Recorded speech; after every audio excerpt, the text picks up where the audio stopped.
nga ba ipagdiwang ang Pasko dito sa Canada? Ang mga bahayan dito ay naglalagay ng mga dekorasyon sa harap ng mga bahay pagpasok ng Disyembre. Kaya kami rin ay naglalagay din ng para salubungin ang Pasko at makiisa sa kanila.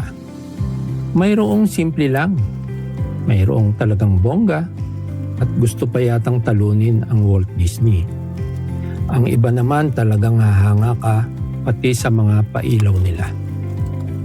Samahan niyo ko guys at ating panoorin ang iba't ibang mukha ng pagsalubong sa Christmas dito sa aming lugar sa Canada. At isa pa dito, sa aming lugar ay may magpa-contest at kung sino ang pinakamaganda at sino ang pinakamakulay sa mga ilaw ay mayroong pa-premyo na $200 Starbucks gift card. At mayroon din second prize at third prize. Mahirap ding mag-setup ng dekorasyon lalo na at sobrang lamig na ngayon sa labas at umuulan pa. Nakita nyo naman ang aking effort talagang sobra, akyat panahog sa hagdan para ilagay ang mga Christmas decorations. Pero tiyaga lang, kaya pa naman ang lamig. Ayan.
Natapos na ang ating dekorasyon at hindi naman natin inaasahan na manalo. Bagkos, maligaya na tayo at tayo ay nakiisa sa preparasyon sa pagsalubong ng Christmas.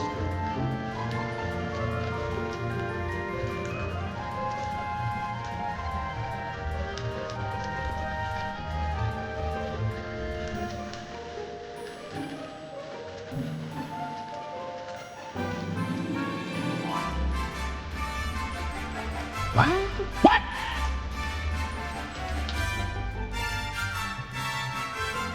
Siya nga pala, itong parol na to galing pa ng Pilipinas yan. Dinala namin dito sa Canada. O diba, kakaiba. Kami lang ang may parol na ganyan dito. Ito namang star na to, in-improvise ko na lang.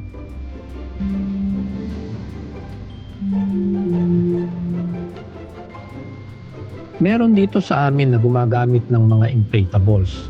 Santa Claus, Snowman, Miss Piggy, at mga lighted canes. Maganda nga rin naman siya at gusto ng mga bata. Nakakaaliw. Ito naman ay may inflatable motorsiklo si Santa Claus at lighted cane.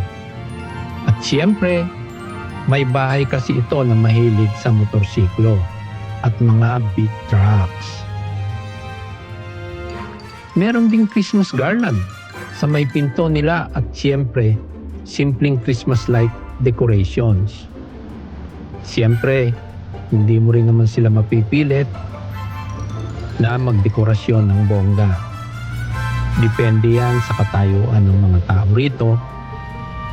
Kanya-kanya rin namang dekorasyon. Nasa kanila na yan. Yung iba naman, lighting lang, patalo na. At mayroong iba naman na may pa-effects na lang. Marami rin talaga ang gumagamit ng mga inflatables at nagpapadagdag ng saya sa kabuuan ng dekorasyon nila. Kasi mas madaling i-set up ang mga inflatables, isasaksak mo lang yan at pag nagkahangin na ay maganda na. Mayroon din namang inokupan niya talaga ang buong front yard niya at nakakabilib naman talaga. Parang Christmas fantasy. Ito ang isa sa gusto yatang i-replicate ay ang North Pole ni Santa Claus. Well, that's good too. Mayroon din namang Whirlwind Christmas tree at talagang maganda rin naman ang mga pailaw. Ang iba naman dito, ginagamit din nila yung mga puno, nilalagyan nila ng mga Christmas decorations at nakakaganda rin yan. Pati na ang mga shrubs nila ay nagagamit na rin. Kasi lahat naman ng mga bahay dito, paikot ng puno, paikot ng mga shrubs and bushes at talaga namang maganda ang mga garden nila. Kaya yan, ginagamit na nila na kasama sa decoration ng Christmas. At naisip ko pa pati Halloween, nagde-decorate din sila pag time ng Halloween season.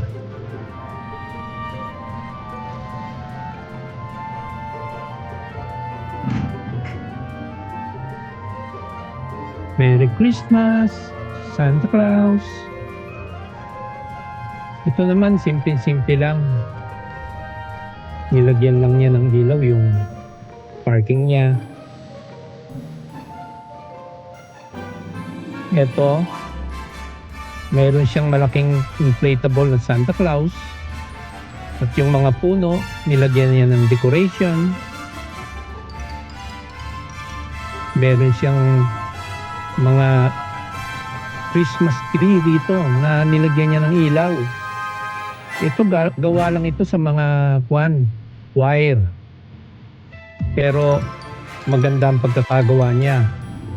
At saka doon sa loob, napakarami niyang mga regalo. Hindi ko alam kung pamimigay ba niya yan o decoration lang.